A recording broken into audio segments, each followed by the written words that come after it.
Captain Daniel Hayes stood on the bridge of the Odyssey, watching the massive station grow larger on the view screen. After 3 months of travel through uncharted space, humanity was about to meet the Galactic Council. His crew had prepared for this moment since leaving Earth orbit, but nothing could truly ready them for what waited ahead. Lieutenant Karen Phillips guided the ship through the docking sequence with steady hands. Beside her, Marcus Webb monitored the engine outputs, making minor adjustments as needed. Dr. Lisa Morgan reviewed her xenobiology notes one last time, though she had memorized every detail weeks ago. The docking clamps locked into place with a heavy thud that echoed through the hull. Daniel took a deep breath and straightened his uniform. "Well, people, this is it. Let's go meet our neighbors." The airlock opened to reveal a corridor that seemed to stretch forever. The walls gleamed with materials that shifted colors as they walked. Karen muttered something about advanced polymers, but her voice trailed off as they entered the main chamber. The room was enormous. Hundreds of beings filled the space, each more alien than the last. Some towered 3 meters tall. Others barely reached Daniel's knee. Crystalline beings refracted light in rainbow patterns. Gaseous entities floated in containment fields. Creatures with too many limbs conversed with beings that seemed to have no limbs at all. A figure approached them, towering and vaguely humanoid in shape, but composed entirely of what looked like living crystal.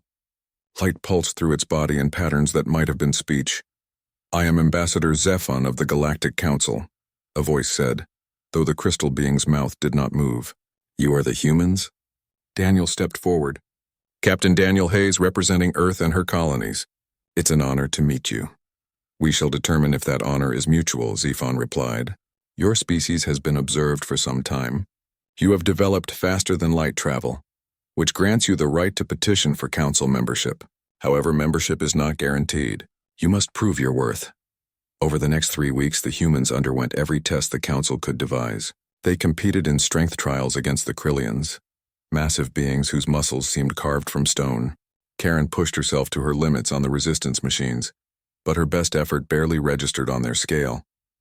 A Krillian child lifted weights that would crush a human flat.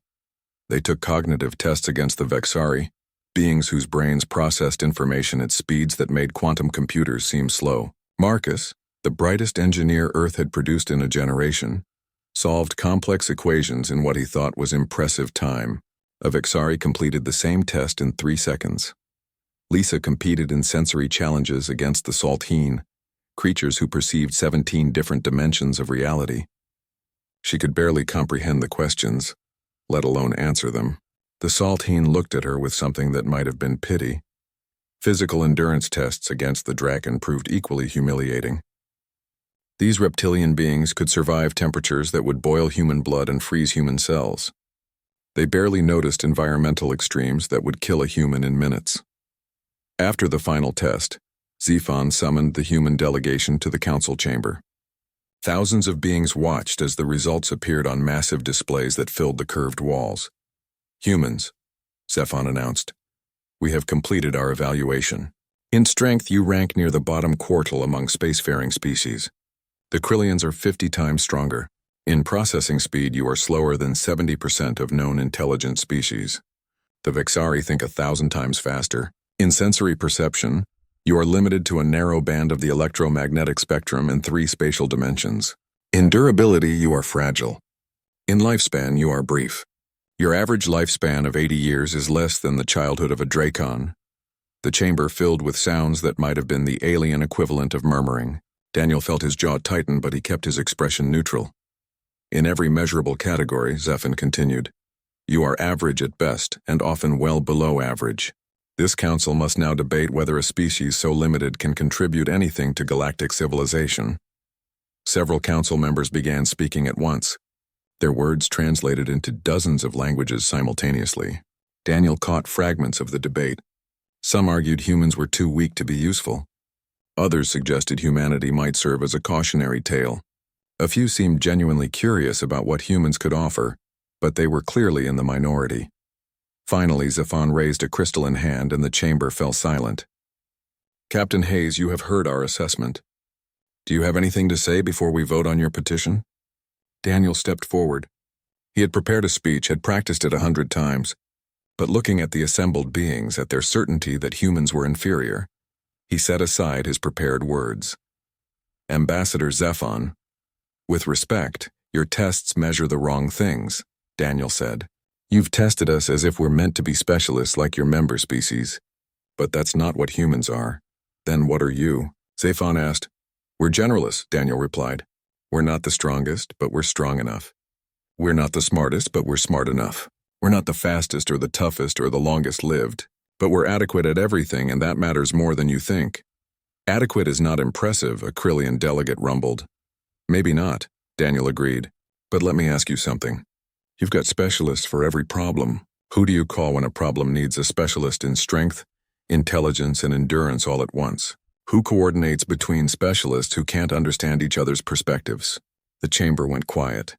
Zephon's crystalline body pulsed with light patterns that the translator struggled to interpret. You wish to prove this claim? Zephon finally asked. Give us a practical test, Daniel said. Something real. Not a simulation or a standardized exam.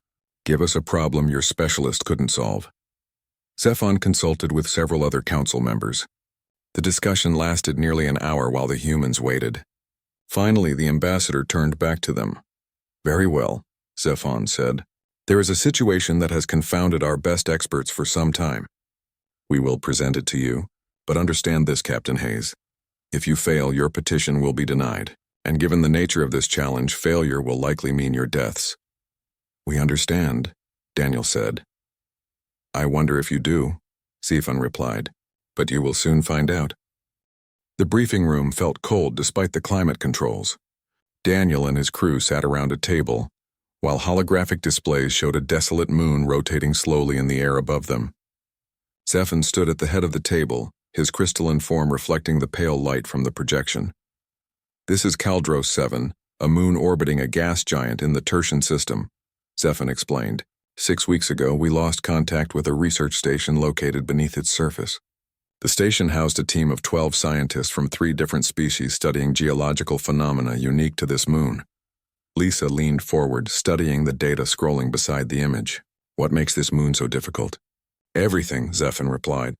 The hologram zoomed in, showing a pockmarked surface scarred by impact craters. Surface temperature fluctuates between -100 and +100 degrees Celsius within a single rotation.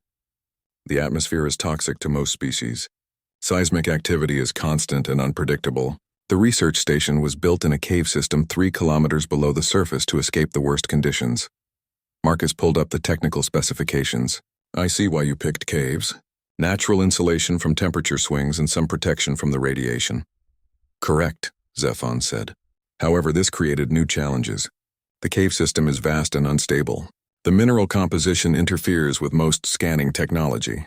Communication with the surface is nearly impossible once you descend beyond the first kilometer. Karen studied the topographical maps. You said you lost contact. What happened? We do not know, Zephon admitted. The last transmission was fragmented. Something about a collapse, but we could not determine the details. We have sent 3 rescue missions. All failed. The hologram changed, showing 3 different alien species. Daniel recognized the basic body types from his weeks on the station. The Krillians went first, Zephon continued. Their strength allowed them to survive the surface conditions and move debris. But the cave passages narrowed to less than a meter in places. The Krillians could not fit through. They attempted to widen the passages but triggered massive cave-ins. They barely escaped with their lives. The image shifted to show insectoid beings with multiple delicate limbs. The Vexari went next. Their small size allowed them to navigate the tight spaces. Their computational abilities let them map safe routes through unstable areas. But their bodies are fragile. A minor rockfall killed 2 team members. They could not physically move the debris blocking the research station. Finally, the display showed ethereal beings that seemed to phase in and out of visibility. The Saltine attempted a dimensional approach. They can navigate through spaces we cannot perceive. But the unique mineral composition of Caldros 7 disrupted their abilities. They became disoriented and lost. We recovered them 3 days later, barely alive. Zephon dismissed the hologram. Each species has the skills to solve part of the problem. None have all the skills needed. The environment is too hostile for our standard diplomatic approaches of combining specialist teams. Communication delays and coordination failures have made joint operations impossible. Daniel looked at his crew. Karen met his eyes and gave a small nod. Marcus was already making notes. Lisa looked nervous but determined. What about the scientists trapped down there? Daniel asked. How long can they survive? Unknown, Zephon said. But it has been 6 weeks. Time is critical. Then we should leave immediately, Daniel said. You understand the risks? Zephon asked. Your species is weaker than the Krillians, slower than the Vexari, and more limited than the Saltine. If they could not succeed, what makes you believe you can? Because we don't need to be the best at any one thing, Daniel replied. We just need to be good enough at everything. 2 hours later, the Odyssey broke orbit from the Council Station. Daniel had selected a team of 8 for the mission. Karen would pilot their shuttle down to the surface. Marcus would handle engineering challenges. Lisa would provide scientific analysis. Ryan Clark, their combat specialist, would handle explosives and heavy work. Amy Sullivan, their medic, would treat any survivors. Greg Foster would manage communications. Nicole Grant would handle security protocols. Chris Palmer would assist with technical systems. The journey to Caldros 7 took 4 days. Daniel spent the time reviewing every scrap of data from the previous missions. He looked for patterns for anything the specialists might have missed because it fell outside their areas of focus. As they entered orbit around the moon, Karen brought the shuttle in for final approach. The view screen showed a landscape that looked like something from a nightmare. Jagged rocks jutted from cracked plains. Volcanic vents spewed toxic gases that glowed faintly in the dim light. Impact craters overlapped like scales on a massive dragon. Temperature reading is -75 degrees and dropping, Greg reported. We have about 3 hours before the sun rises and it starts heating up. Then we work fast, Daniel said. Karen, take us down to the primary entrance. The shuttle descended through the poisonous atmosphere, shaking as wind currents buffeted the hull. Karen fought the controls, making constant adjustments. A Vexari computer might have calculated the optimal path faster, but it could not adjust to the random gusts and updrafts. Karen flew by instinct and experience, feeling the ship's responses and adapting moment by moment. They landed near a cave entrance that looked like a wound in the planet's surface. The team suited up in environmental gear, checking seals and power levels. The suits would protect them from the temperature and atmosphere, but they were bulky and limited movement. Remember, Daniel said as they prepared to disembark, we stick together. We watch each other's backs. No heroes, no unnecessary risks. We go in, we find the research team, we bring them out. Clear? Clear, the team responded in unison. The airlock opened and they stepped onto the surface of Caldros 7. The ground crunched beneath their boots, a mixture of ice and volcanic ash. In the distance, a geyser of superheated gas erupted from a fissure, creating a pillar of steam that disappeared into the dark sky. Daniel activated his helmet light and looked at the cave entrance. Somewhere in the darkness below, 12 beings waited for rescue, if they were still alive. Let's move, he said, and led his team into the depths. The cave swallowed them whole. Daniel's helmet light cut through the darkness, revealing walls that gleamed with strange crystalline formations. The team moved in a tight formation, testing each step before committing their weight. The ground beneath their feet felt unstable, like walking on a floor that might give way at any moment. Temperature rising, Amy reported. We're at -20 now. The cave is warmer than the surface. Geothermal activity, Lisa said, scanning the walls with her equipment. These caves run deep close to the mantle. That's probably what attracted the research team. They descended for an hour, following the route the previous rescue teams had mapped. The path twisted and turned, sometimes widening into chambers large enough to hold a building, sometimes narrowing until they had to turn sideways to squeeze through. At the 2-kilometer mark, they found the first obstacle. A rockfall had completely blocked the passage. Tons of stone and debris filled the tunnel from floor to ceiling. This is where the Krillians turned back, Marcus said, examining the collapse. They tried to clear it but triggered more cave-ins. Ryan moved forward, running his hands along the debris. It's not solid. I can feel air moving through gaps. The research station is on the other side. Can we dig through? Daniel asked. Not safely, Ryan replied. The whole thing is unstable. One wrong move and we bring the mountain down on our heads. So we go around, Karen suggested. Lisa checked her maps. There's a secondary passage that branches off about 50 meters back. It's not on the primary route because it's narrower and more unstable, but it should connect to the main cave system on the other side of this collapse. They backtracked and found the side passage. It was barely wide enough for a person to fit through. The Krillians would have never attempted it. Even the Vexari might have struggled with the twists and turns. Chris went first, his slim build making him the obvious choice. He called back updates as he progressed. It opens up ahead. There's a chamber, maybe 10 meters across. I can see 3 more passages leading out. One by one, the team squeezed through. It took them 20 minutes to get everyone into the chamber. Daniel was about to ask Lisa which passage to take when the ground suddenly shook. "Seismic event," Greg shouted over the rumbling. Dust and small rocks rained from the ceiling. A crack appeared in the wall, spreading like lightning across the stone. "Move," Daniel ordered. "That passage now." They ran as the chamber began to collapse. Nicole stumbled as the floor buckled beneath her, but Ryan grabbed her arm and hauled her forward. They dove into the nearest tunnel just as tons of rock crashed down behind them, sealing the chamber completely. For a moment, nobody spoke. They lay in the narrow passage, breathing hard, covered in dust. "Everyone okay?" Daniel finally asked. A chorus of affirmatives came back. Amy did a quick medical check, finding nothing worse than bruises and minor cuts. "We can't go back that way," Marcus said, shining his light behind them. "We're committed now." "Then we keep going forward," Daniel replied. They moved deeper into the cave system. The path grew increasingly difficult. At one point, they encountered a chasm that dropped away into darkness. Their equipment could not detect the bottom. "The previous teams used bridge drones to cross gaps like this," Chris said. "We don't have those." Marcus studied the chasm, then looked at their equipment. "We have cable. We have support struts from our emergency shelter kit. We have composite sheeting. You want to build a bridge?" Karen asked. "Not a permanent one, just something that'll hold long enough for us to cross." It took them an hour. Marcus and Chris worked together, using the support struts as a frame and the composite sheeting as a deck. They anchored it on both sides with pitons driven into the rock. The cable provided additional support, though Marcus admitted the weight calculations were rough guesses. "It'll hold," he said, though he did not sound entirely convinced. Ryan crossed first, moving quickly but carefully. The bridge flexed and swayed but held. One by one, the others followed. Daniel went last, and as he reached the far side, he heard a crack. The bridge fell away into the darkness, taking their materials with it. "No going back that way either," Nicole muttered. They pressed on. Another hour of descent brought them to a section where toxic gas leaked from cracks in the walls. Their suit filters could handle it, but the concentration was increasing. "We need to get through here fast," Amy warned. "If a seal breaks, we have maybe 2 minutes before the gas incapacitates us." Greg found a solution.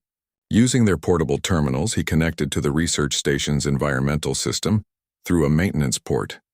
He could not restore full power, but he could reroute just enough to clear some of the gas from their immediate path. "It'll only last a few minutes," he said. "Then the backup cells will drain." They moved through the cleared section at a near run, emerging into a larger tunnel just as the gas began flooding back. Finally, after 6 hours of descent, they found the research station. The entrance had been buried under a massive cave-in. Through gaps in the debris, they could see lights still functioning inside. "Hello?" Daniel called through the gaps. "Is anyone alive in there?" A response came back in a language the translator struggled with, but the emotion was clear. Relief. Hope. "We're here to get you out," Daniel said. "How many survivors?" 9, came the translated response. 3 died in the initial collapse. Several injured. Daniel assessed the situation. The debris blocking the entrance was different from the earlier rockfall. This one had structural elements mixed in, twisted metal from the station's outer frame. It was also actively unstable, with small rocks continuing to fall. "Ryan, can we blast through?" Daniel asked. "Maybe," Ryan said, studying the collapse. "But the whole area is fragile. Too much explosive and we bring everything down. Too little and we don't clear enough space." "What if we did it in stages?" Nicole suggested. "Small charges carefully placed. Clear a little at a time." "That could work," Ryan agreed. "But we'd need to shore up the ceiling as we go or it'll collapse again." Marcus nodded. "Chris and I can build support structures. We've still got materials from the shuttle." They worked for 3 hours. Ryan placed charges with precision, using just enough to fracture the debris without triggering a larger collapse. After each detonation, Marcus and Chris moved in to install support beams, bracing the ceiling and walls. Nicole and Karen cleared the broken rock. Amy stood ready with medical supplies. Lisa monitored the geological stability. Greg maintained communication with the trapped scientists, keeping them informed and calm. It was teamwork in its purest form. Each person contributed their skills, adapting their role as the situation demanded.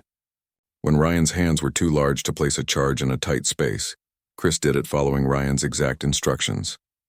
When Marcus needed an extra pair of hands to hold a beam, Karen stepped in. When the detector showed dangerous gas levels rising, Lisa guided them to better ventilation. Slowly, carefully, they opened a gap large enough for a person to fit through. The survivors emerged one at a time. 3 different species, all injured and exhausted but alive. Amy immediately began treating them, adapting her human medical knowledge to alien physiologies with Lisa's guidance. Then the cave system groaned. It was a sound felt more than heard, a deep vibration that ran through the rock. "Major seismic event incoming," Lisa shouted, her instruments screaming warnings. "We need to evacuate now." "Which way?" Daniel demanded. "I don't know," Lisa admitted. "The route we came is blocked. The main passage is buried. I need time to find another way out." "Time we don't have," Greg said as cracks began spreading across the ceiling. Daniel looked at his scanner, at the chaotic maze of passages spreading in every direction. The computer suggested 3 possible routes, all rated as having less than 20% chance of success. But the computer was calculating based on perfect conditions and optimal choices. It could not account for the unpredictable nature of a collapsing cave system. Daniel closed his eyes for a moment, thinking. He remembered studying the maps during their approach. He remembered the way the geothermal vents had appeared on the surface. He remembered the pattern of the cave-ins from the previous rescue attempts. He pointed to a passage that the computer had not even suggested. "That way. Everyone move." "Captain, the computer says that passage is unstable," Marcus protested. "The computer's wrong," Daniel said. "Trust me. Move now." They ran. Karen piloted the emergency transport through the collapsing cave system, with a combination of skill and instinct that no computer could match. Behind her, the team held on to whatever they could grab as the vehicle bounced and swerved through passages that were falling apart around them. Daniel's chosen route had seemed wrong at first. It led them deeper instead of toward the surface. But he had seen something the computers missed. The pattern of cave-ins suggested the upper passages were compromised by the seismic activity. Going up would trap them. Going down toward the geothermal vents would bring them to passages heated and expanded by volcanic activity. Those passages would be more stable, counterintuitively enough. The transport burst from a side tunnel onto a natural ramp that spiraled upward. Behind them, the entire cave system they had just escaped collapsed with a roar that shook the vehicle. Karen pushed the engines to their limits, racing up the spiral as sections of it crumbled away behind them. They emerged onto the surface of Caldros 7 just as the sun rose over the horizon. The temperature was already climbing. In the distance, their shuttle sat waiting, its engines running on automatic warm-up. "Go, go, go," Daniel urged as Karen aimed for the shuttle. They transferred the survivors and piled into the shuttle in less than 2 minutes. Karen had them airborne before everyone had found seats. As they climbed through the atmosphere, they watched the entire area where they had been working collapse inward, creating a new crater on the moon's tortured surface. "We made it," Amy said, her voice filled with disbelief. "We actually made it." The rescued scientists were treated in the shuttle's medical bay during the flight back to the council station. Amy worked alongside a Vexari physician who had joined them via video link, learning and adapting her techniques in real time. By the time they docked, all 9 survivors were stable. Ambassador Zephan met them in the docking bay. The crystalline being stood silent for a long moment, his body pulsing with light patterns that might have indicated emotion. "You succeeded where our specialist failed," Zephan finally said. "The council demands to understand how." The debriefing lasted 2 days. Every member of Daniel's team gave detailed reports. The council's analysts watched video recordings from their helmet cameras, studying each decision in action. They ran simulations trying to determine if the success was luck or skill. On the third day, Daniel and Lisa were summoned to present their findings to the full council assembly. Lisa stood before thousands of alien beings and began her presentation. Holographic displays showed human evolutionary history, brain scans, and comparative studies. Humans are not specialized because our planet never allowed us to be, Lisa explained. Earth is a world of extreme variety. Our ancestors had to survive ice ages and heat waves. They had to escape predators while also hunting prey. They needed to climb trees but also run across plains. No single skill was enough to survive. The display showed early humans pursuing prey across vast distances. We evolved as persistence hunters. We are not fast enough to catch most prey in a sprint, so we ran them down over hours or days. This required endurance, yes, but also planning, cooperation, and tool use. We had to track animals across varied terrain, predict their behavior, coordinate with other hunters, and adapt when plans failed. This is ancient history, a council member interrupted. What relevance does it have now? Everything, Daniel said, stepping forward. Because those evolutionary pressures shaped how we think. Let me show you. He brought up a comparison of human and Vixari problem solving.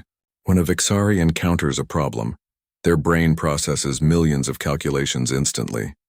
They find the optimal solution faster than any other species. But watch what happens when we introduce a problem that has no optimal solution, only trade-offs. The simulation played. The Vixari analysis system stalled, caught in loops as it tried to calculate the best option among imperfect choices. The human subjects, meanwhile, quickly selected workable solutions and moved on. Humans are pattern recognition machines, Lisa continued. We see connections that pure logic misses. We balance emotional and rational factors in ways that seem illogical, but work in practice. We imagine solutions before testing them.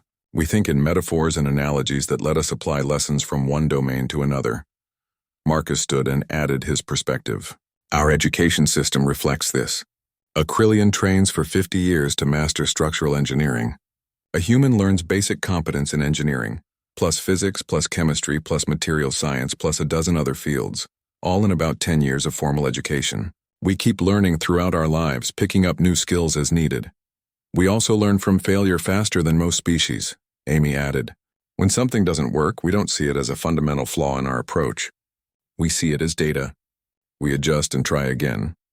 The council listened in silence as the humans dismantled their assumptions about capability and excellence. Finally, a Krillian delegate spoke. You describe adaptability and generalization as strengths, but these same traits make you unpredictable. How can we trust a species that refuses to stay in a defined role, that sees rules as flexible rather than absolute? You can't, Daniel admitted. If you're looking for a species that will do exactly what you expect every time, we're not it. Humans will surprise you. We'll find solutions you never considered. We'll break rules that seem unbreakable. We'll succeed in ways that make no sense according to your models. And you believe this makes you valuable? Another council member asked. I believe it makes us necessary, Daniel replied. Your galaxy has become a collection of specialists who can't talk to each other. You've optimized yourselves for specific roles until you can't function outside those roles. What happens when you face a problem that doesn't fit into any specialist's domain? He gestured to the rescued scientists who sat in a special observation area. You had 12 beings trapped in a cave. You sent your strongest, your smartest, and your most perceptive. All failed because the problem required all those qualities at once. Plus qualities none of you have. Creativity, improvisation, the ability to be good enough at everything rather than perfect at one thing. Zephon's crystalline form pulsed rapidly. You propose that average capabilities are superior to excellence? No, Lisa said. We propose they're complementary.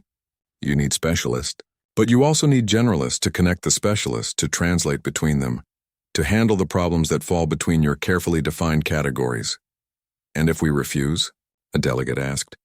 If we determine that humans are too dangerous, too unpredictable to admit to the council? Daniel met the alien's gaze steadily. Then you'll face the next impossible crisis without us. And the one after that. And eventually you'll face something your specialists can't solve. And there won't be any generalists around to bridge the gap. The chamber fell into silence. Thousands of beings considered the implications. Ambassador Zephon finally spoke. The council will deliberate. You will have our answer in 3 days. As the humans left the chamber, Karen leaned close to Daniel. Think they'll accept us? I don't know, Daniel admitted. But we showed them something they've never seen before. What's that? That being average at everything beats being perfect at one thing, when the problem demands everything at once. 3 days felt like 3 years. The human delegation waited aboard the Odyssey, reviewing their presentations and wondering if they had made their case. Finally, the summons came. The council had reached a decision. The council chamber was packed with even more beings than before. Representatives from species Daniel had never seen filled every available space.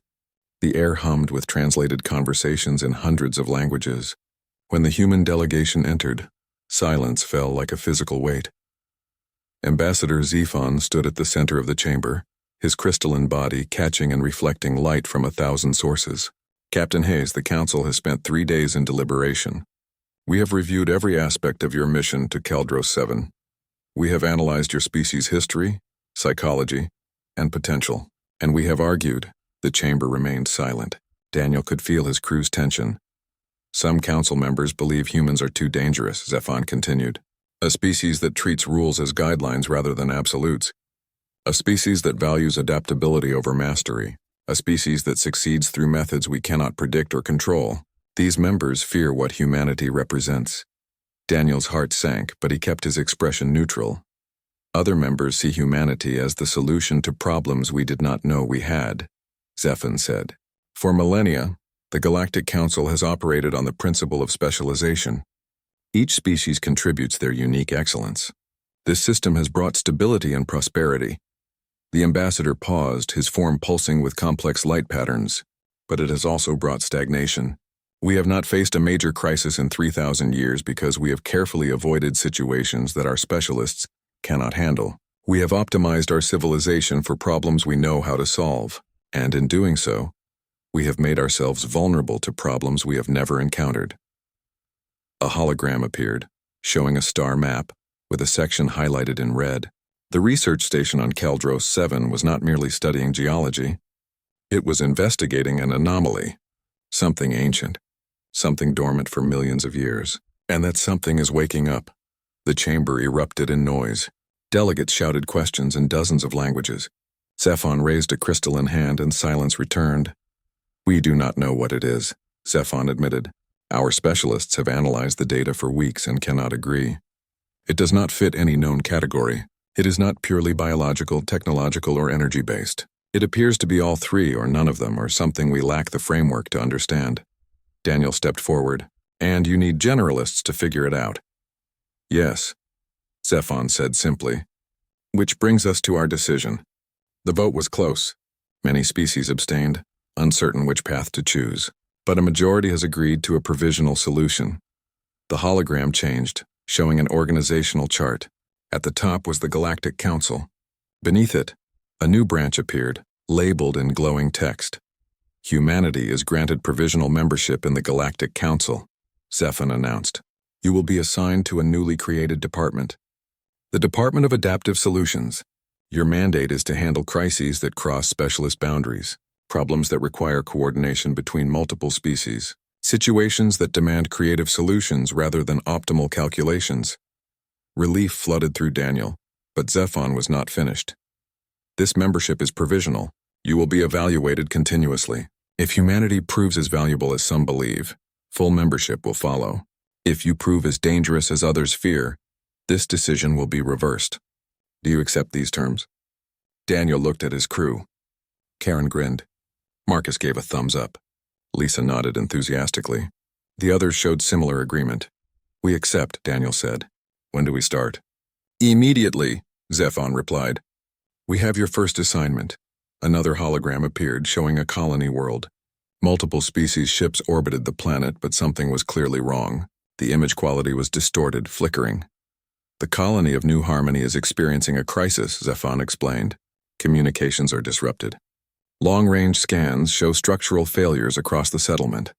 3 species share that colony, each with different environmental needs. Our specialists are preparing responses, but coordination is proving difficult.